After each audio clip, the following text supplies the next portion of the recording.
మన తండ్రి కుమార పరిశుద్ధాత్మ దేవునికి వందనాలు స్తోత్రాలు చెల్లించుకుంటూ దేవుడి దినమందు మనకు వాగ్దానం చేస్తున్నారు. ఏమని అంటే, నేను నీకు ఆరోగ్యము కలుగు చేసేదను. ఇర్మీయా గ్రంథము 30:17 ఈ మాటలు తెలియజేస్తున్నాడు దేవుడు.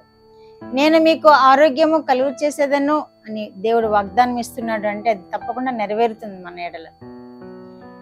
మనకి ఈ లోకములో బలహీనతలు రావచ్చు. బలహీనతలు వచ్చి మనము దిగులు పడుతూ ఉన్నట్లయితే మన బలహీనతలు పోవు.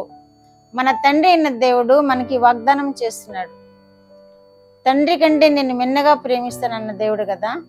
మన తండ్రి తల్లి ఒకవేళ మనకి ఆరోగ్యాన్ని కలుగు చేయలేకపోవచ్చు, కానీ హాస్పిటల్స్ తిరిగినా కానీ ఆరోగ్యం కలగకపోవచ్చు, కానీ మన దేవుడు మనకి ఆరోగ్యం కలుగు చేదును అని వాగ్దానం చేస్తున్నాడు. ఆరోగ్యం అంటే శరీర బలహీనతలే కాదు, మన మనసుకి ఏమైనా బలహీనత, వేదన, మన మనసుకి ఏమైనా ఒత్తిడి కలిగినట్లయితే ఆ ఒత్తిడి నుండి మనకి విడుదల కలుగు చేసి మనకి నెమ్మదిని, సంతోషాన్ని, సమాధానాన్ని అనుగ్రహిస్తానని ఈ మాటల ద్వారా మనకు తెలియజేస్తున్నాడు.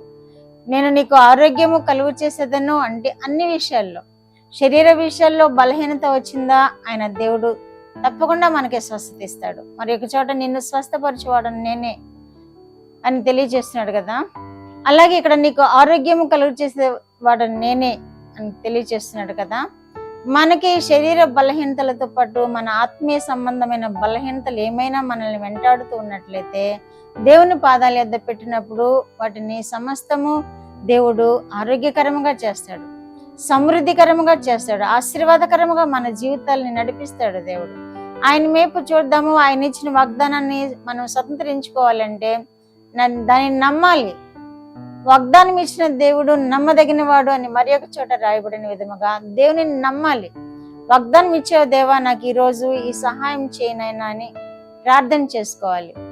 నాకు ఆరోగ్యం కలుగు చేస్తానన్నవనైనా, నా మనసులో ఈ వేదన ఉంది ప్రభువా తీసివేయనైనా ప్రార్థన చేసుకోవాలి.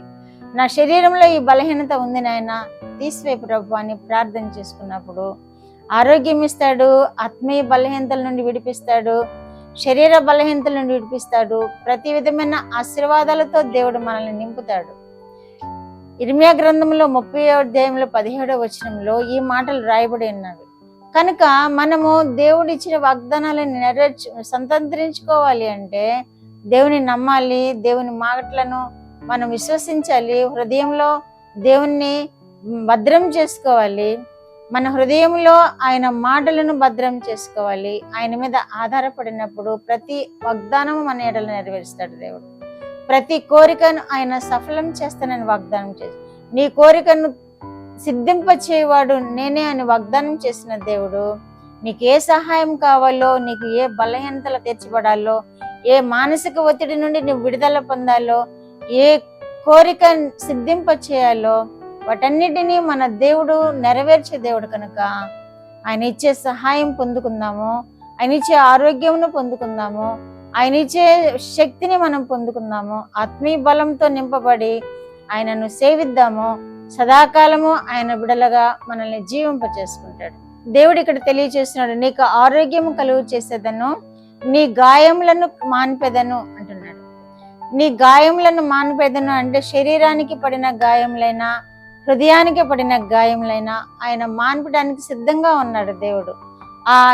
ఆ దేవుని మీద మనం ఆధారం చేసుకున్నప్పుడు, ఆ దేవుని వైపు చూచినప్పుడు ఆయన మన గాయాలను మనపుతాడు, మనకి ఆరోగ్యాన్ని కలుగు చేస్తాడు, మనకి నెమ్మదిని కూడా ఇస్తాడు. వాగ్దానం చేసిన దేవుడు మనం తప్పకుండా మన ఎడల నెరవేరుస్తాడు కనుక ఆయన మాటలు విందాము. నీ గాయములు కట్టువాడు ఆయనే అని దేవుని వైపు చూద్దాము. నీ గాయములను మానుపోడు ఆయనే అని దేవుని వైపు చూద్దాము. ఏమైనా గాయాలతో బాధపడుతున్నారా? ఆత్మ సంబంధమైన హృదయానికి సంబంధించిన గాయంతో బాధపడుతున్నారా? శరీర సంబంధించిన గాయంతో బాధపడుతున్నారా? ఏ అవసరతతో మీరు ఎదురు చూస్తున్నారో అట్టి కృప మనం అందరము పొందుకుందాము గాక. ప్రార్థన. మా దేవా, మా ప్రియ పరలోక ప్రభువా, మీ పరిశుద్ధ పాదములకు వందనాలు. ఇచ్చిన వాగ్దానము కొరకు వందనాలు ప్రభువా. నీకు ఆరోగ్యము కలుగు చేసేదనని వాగ్దానం చేసిన దేవా, వింటున్న బిడ్డలను మీరు దీవించండి ప్రభువా. బలహీనతలతో ఉండి ప్రార్థనలు కోరుతున్న బిడ్డలను మీరు దీవించండి ప్రభువా. నైనా పక్షవాయువుతో బాధపడుతున్న బిడ్డని మీరు దీవించండి ప్రభువా.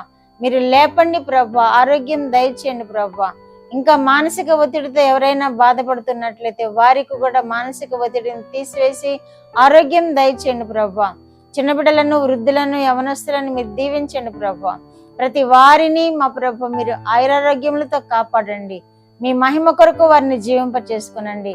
మీకు సాక్షార్థమై వారిని జీవింప చేసుకునండి. మీరే మహిమ పొందమని యేసుక్రీస్తు వారి పేరిట ఈ మనవులు మీ పాదముల యొద్ద వేడుకుంటున్నాను పరమ తండ్రి. ఆమేన్.